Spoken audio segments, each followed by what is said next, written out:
Welcome back. Let's take a look at our project and let's have objective, knowledgeable feedback a little bit about it.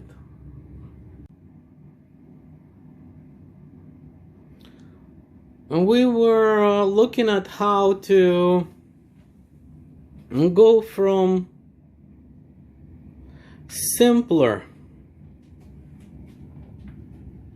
preliminary, initial painting to progressively more complex. Large objects are becoming split into progressively smaller objects. More rich color variations are included in the painting. Initial started shapes are taken further and are given three-dimensional properties. They seem to acquire more form through the use of more variations of dark and light, warmer and cooler colors, from general to more particular.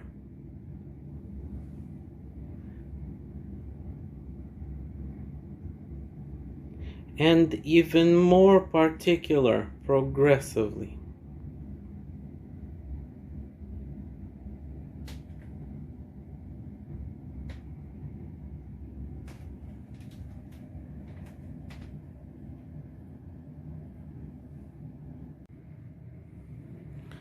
Let's take this shadow under the trees somewhere further back. Let's continue building that up with the mid-tone greens and even variations of other color.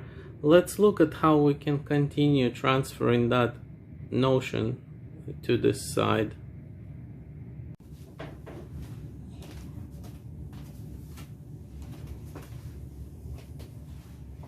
Okay,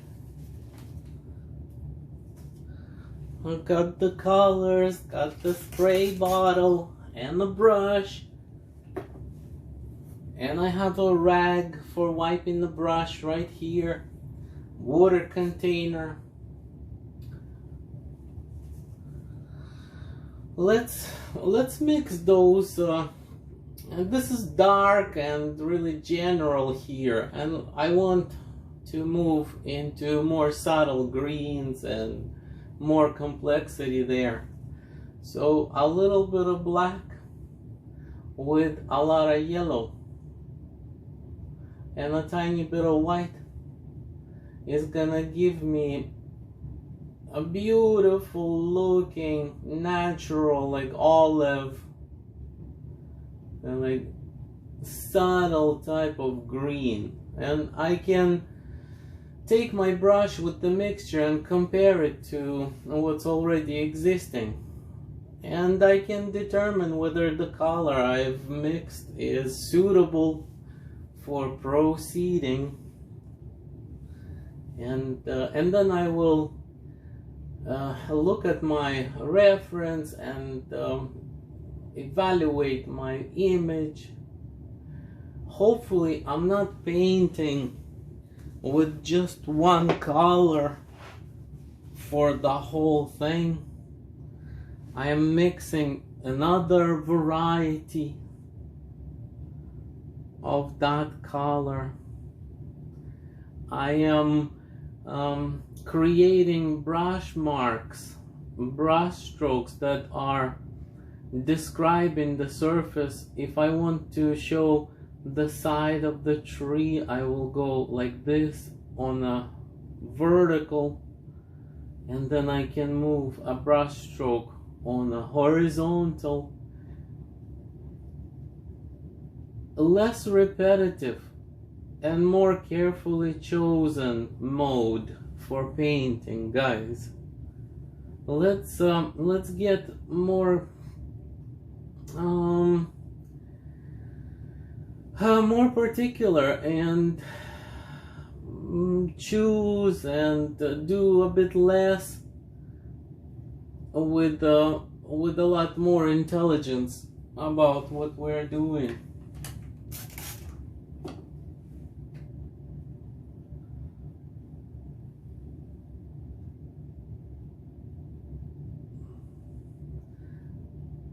It's okay to go over some things. We can bring all of that back.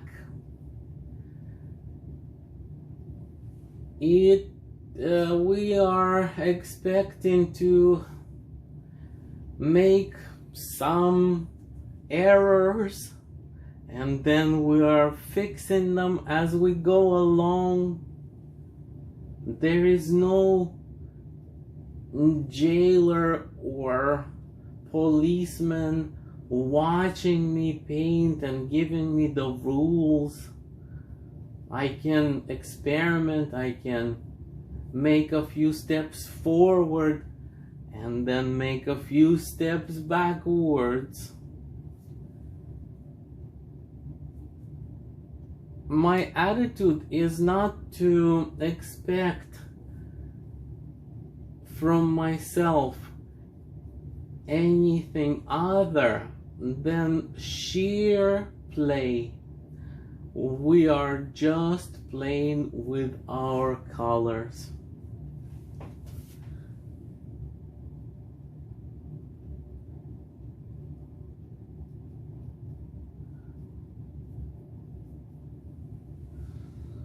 This is the medium green that I'm using throughout the midtones and the shadow. So maybe right now is also a good time to invest in setting up bringing some of that down here.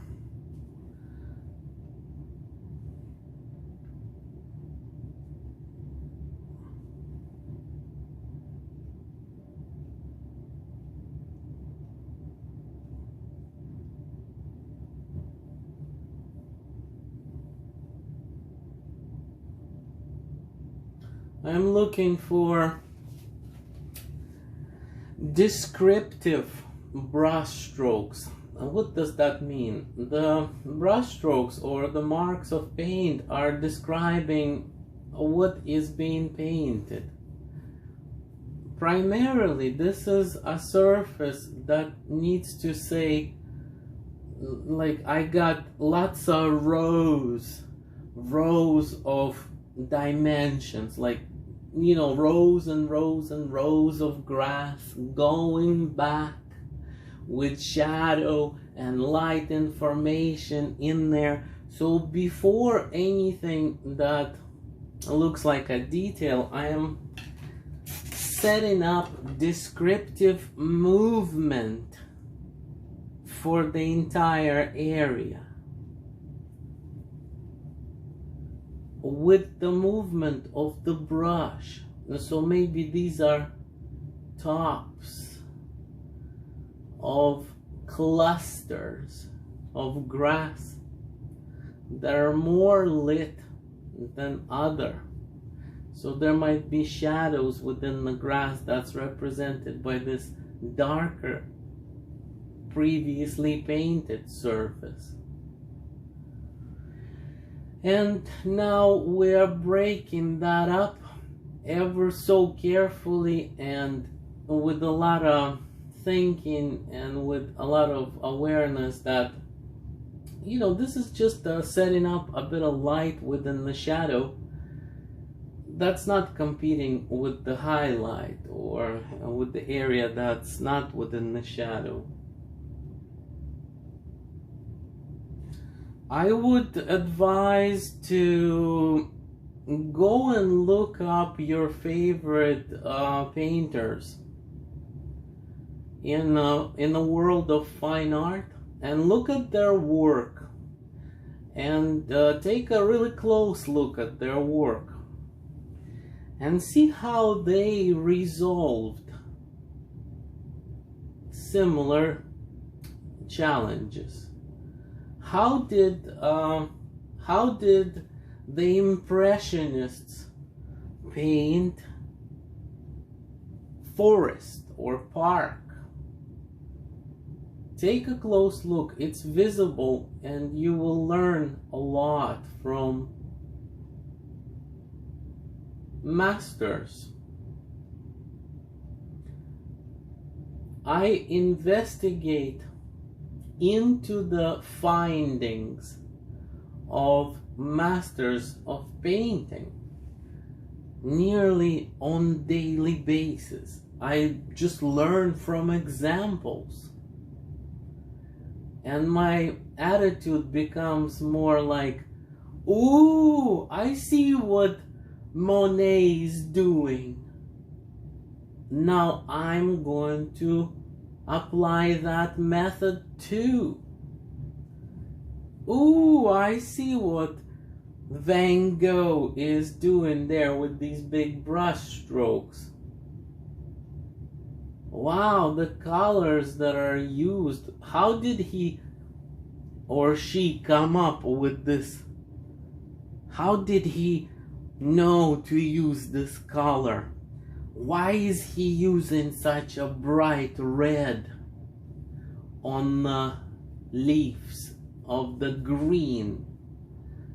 Well, let's take a really close look at all these things and let's examine them. There we go.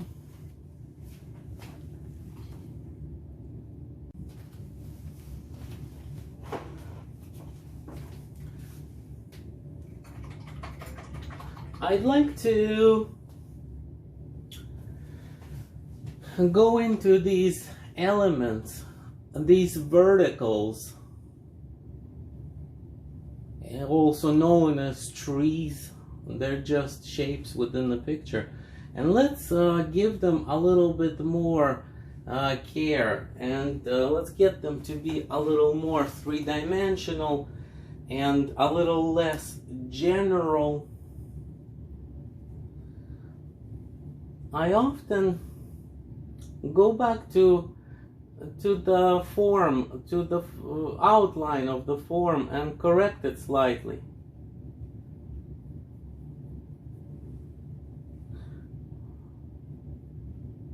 Starting to get in conversation with the object that I'm going to be painting next.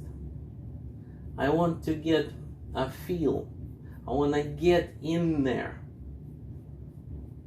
and familiarize myself with the process that I'm about to engage in. I want to be part of it.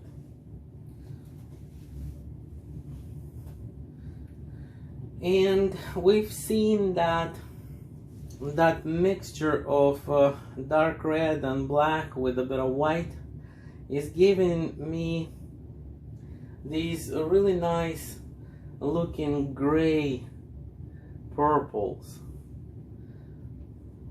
So these are really good for the mid-tone, for the shadow, where lots of green is used. And then, so I am going back there.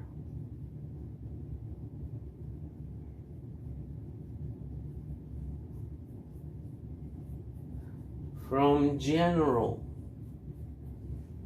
to particular.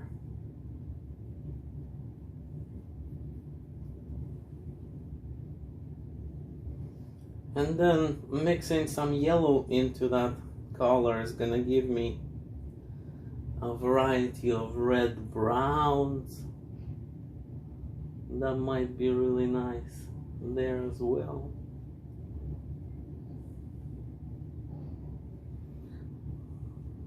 And I really want to search for several different variations of the color I'm using. It makes for richness and some complexity of the painted surface.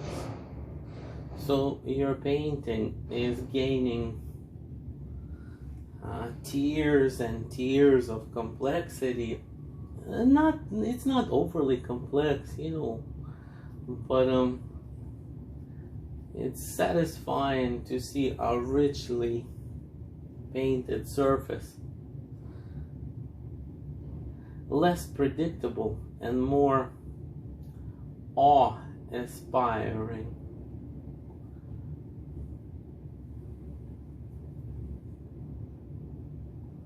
Later on, we're gonna make the trees far back to be even lighter. They are smaller in size than anything in the foreground because it's further, obviously. And later we'll give them more lighter definition as well, so that they can be definitely further back.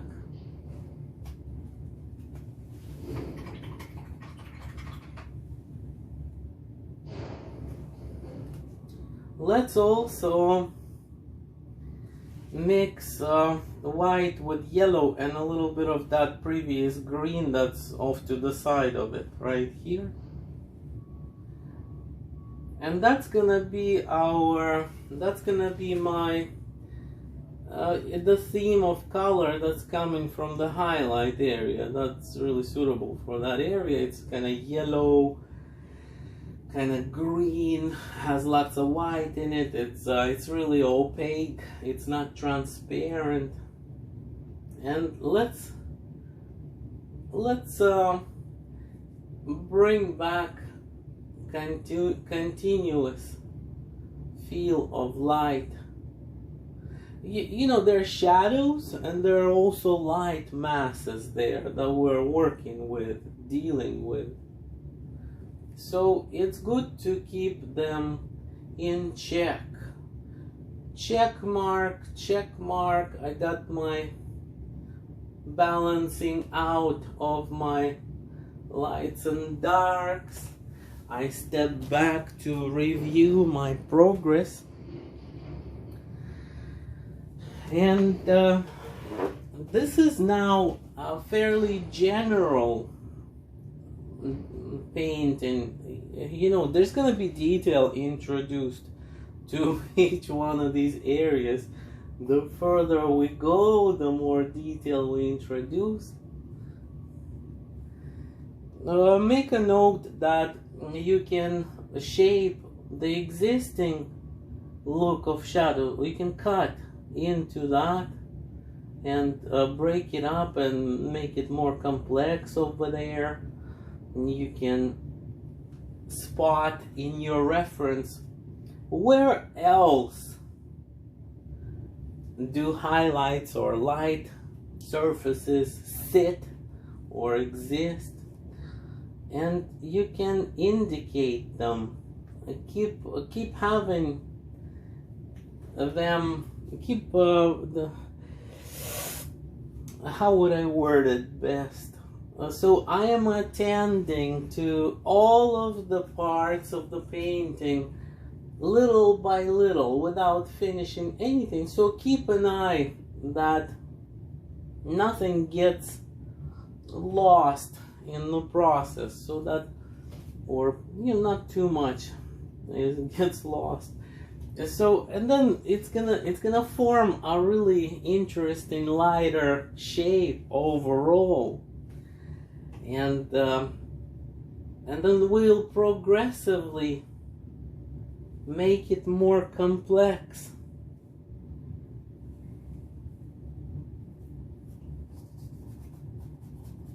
And take your time, stay with your painting, stay with your process.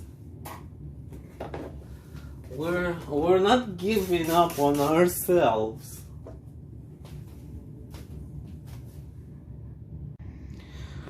Let's have a look at what is being done today, and let's see how that transforms into more detailed information. I've put in a few hours on the right side here. So you see,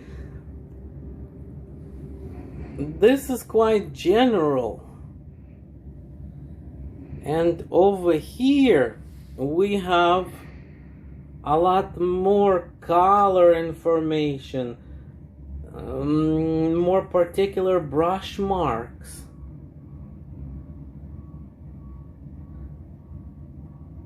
There is light starting to appear and starting to get figured out within the tree top. Let's see how that's gonna translate. There's a more finished surface and less finished surface side by side.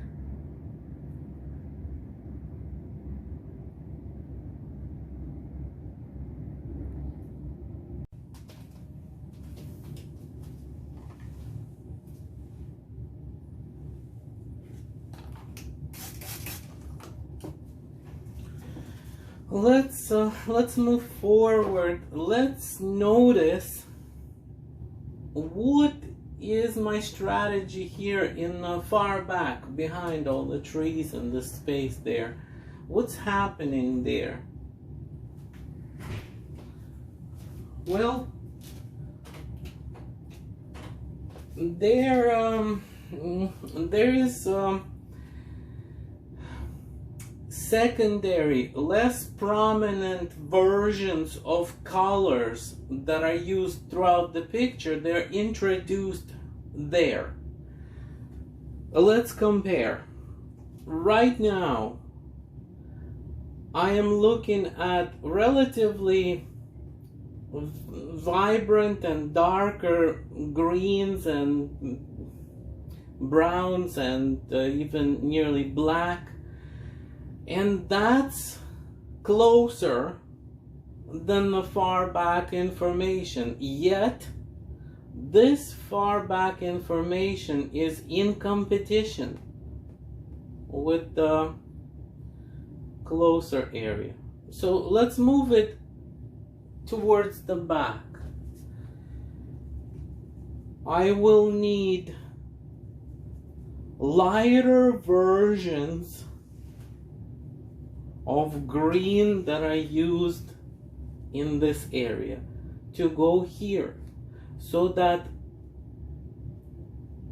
the further away space is clearly lighter and less vibrant in color, less saturated than the colors closer by. So I am setting up lighter variations of colors used throughout the painting to appear in the far back area.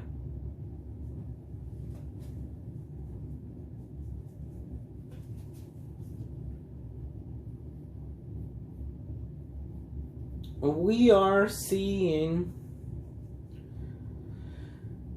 my initial attempts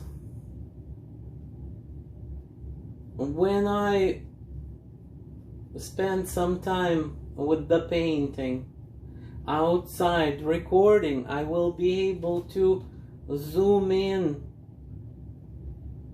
on a lot more particularly on these areas, but this is still the mode that I will be using.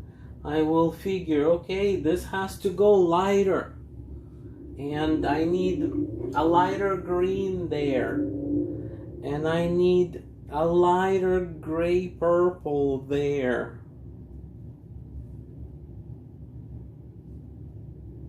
We're using a variety of colors. We are looking at a painterly language where colder, warmer varieties of colors are introduced.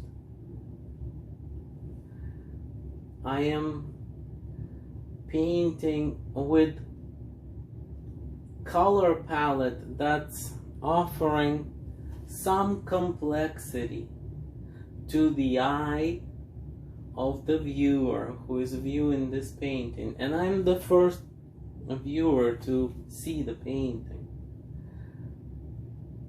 Notice how instrumental these purple gray type of shades of color, notice how instrumental they are at pushing that background to be further away.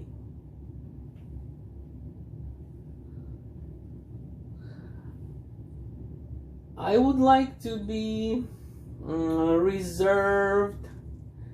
I would like to slow down and build this area up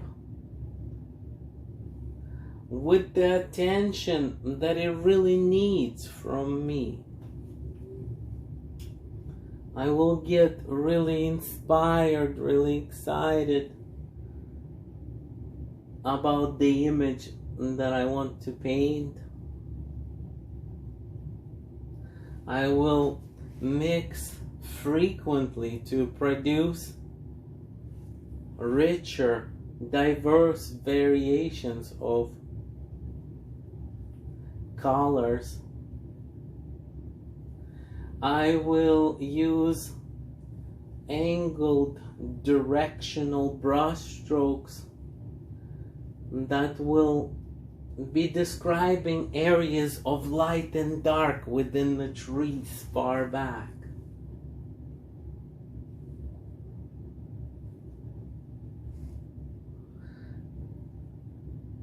I am continuous with my mass of light.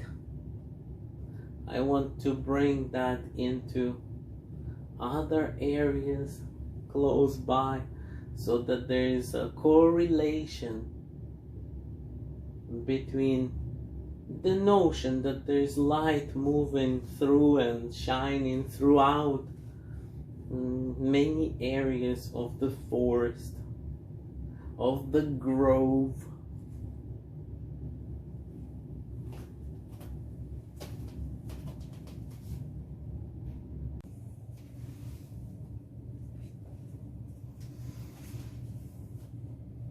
As I am taking each portion of the painting forward, I am getting more details, more information, more color information in.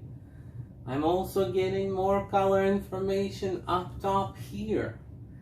So it's really nice to have the project move along consistently, so that if I paint it down here, up here, over there, I am also addressing other this area, so everything is moving along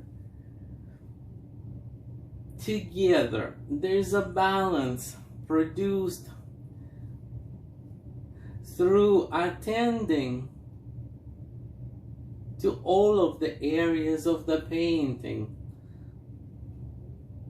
I am measuring out light and dark, color, and this process is, if this is like a big flat area, then this is called breaking it up.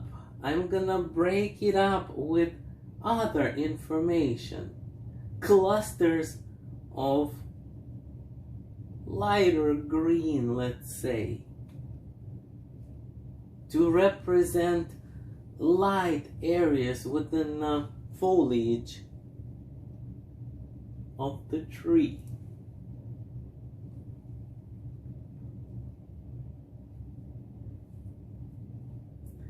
Dig in.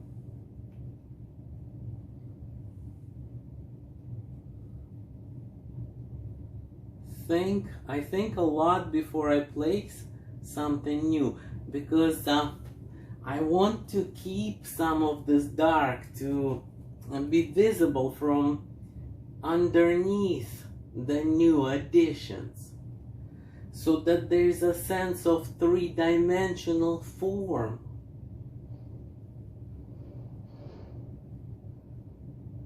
A variety of larger, mid-size and smaller brush strokes are coming in, clustering into these painterly areas of lighter color, and they are representing the light traveling to sit on top of some of these clusters of leaves out there.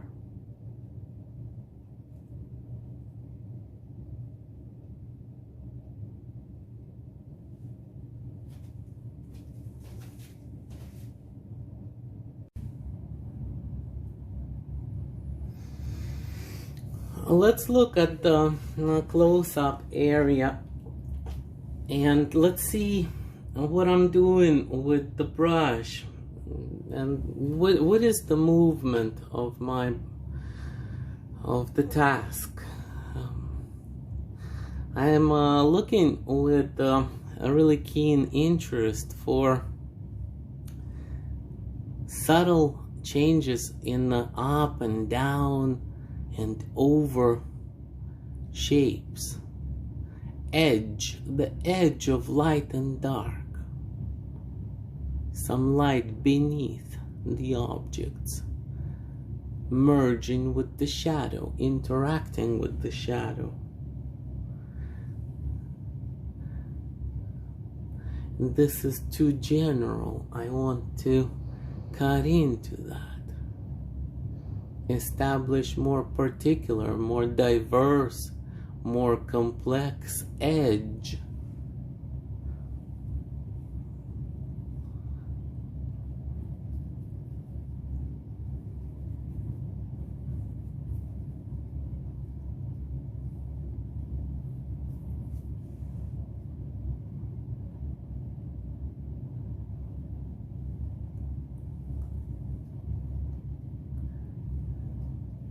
And then I want to make a smoother transition from dark to light, but not through blending or drawing the grass, but through paint stroke application, making marks, making expressive, diverse, different color marks. So I'm gonna search for some transition areas where I'm gonna connect it. Wash my brush and use the next, not as light as before color, to go beside that.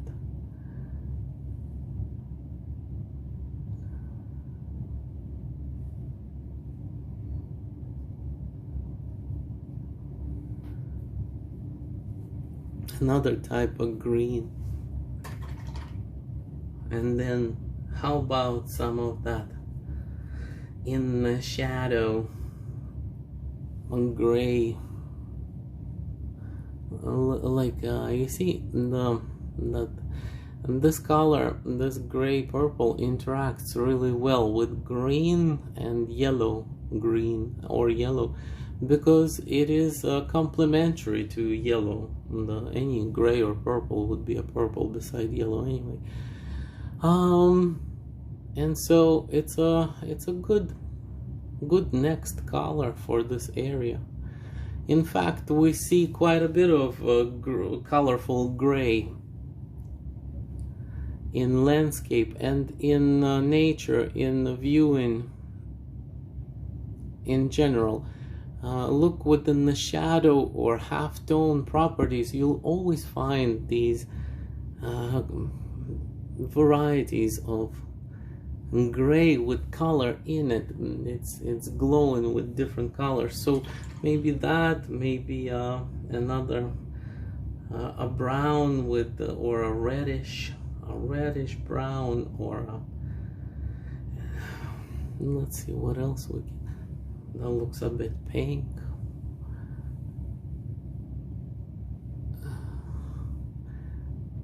And building a bit more complexity, a bit more transition into that area. And then take that over to the next area and keep going, keep going. Let's take a look at overall progress.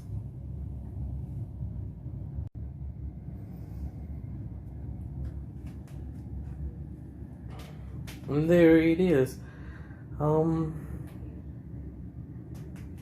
Continuous attempts to create a scene out of paint, a landscape.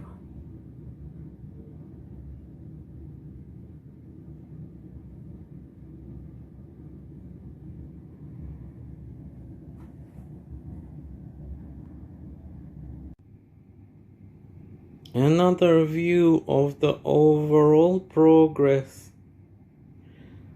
Please note that the right side of the picture is the one I am working on outside of recordings more. So the trees getting, the bark of the trees getting detail and a lot more depth and quality is going into it. Labor is being put in. More complexity of color variations within all surfaces.